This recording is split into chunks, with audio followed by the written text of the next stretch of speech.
बिस्मिल्लाहिर्रहमानिर्रहीम। अस्सलाम वालेकुम। साल का चौथा और आखिरी मुकम्मल चांद ग्रहण 8 नवंबर को होगा। ग्रहण का आगाज 8 नवंबर को दोपहर 1:02:15 पर होगा।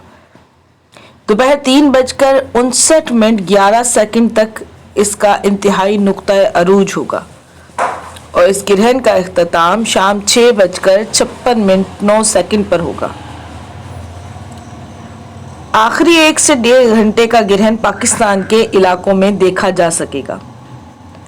इसके अलावा America, Cuba, Australia, Thailand, Guatemala, Indonesia, Korea, Philippine, Japan, Mexico, चीन, बर्मा, इंडिया के अक्सर इलाकों में जुज़वी और मुकम्मल ग्रहण का नज़ारा किया जा सकेगा, जबकि ब्राज़ील, अर्जेंटाइन, चिली और इंडिया, पाकिस्तान में ग्रहण का कुछ हिस्सा देखा जा सकेगा।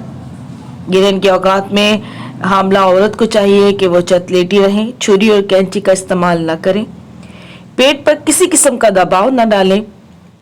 ग्रहण के औकात में सदका और नमाज आयत ज़रूर पढ़ें।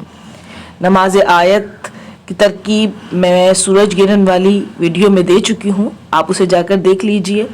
इसके अलावा सदक़े में हस्बे इस्तिताअत टोटा चावल किसी मुस्तहिक को दें और 1 किलो बाजरा घर से बाहर परिंदों को डाल दें। तमाम ग्रहण चाहे दुनिया के किसी खित्ते में हो अपने असरात रखते हैं। उम्मीद है कि आपको वीडियो पसंद आएगी। इसे लाइक कीजिए, शेयर कीजिए, मेरे चैनल को सब्सक्राइब कर दें। मुझे इजाज़त दें। अल्लाह हाफ़िज़।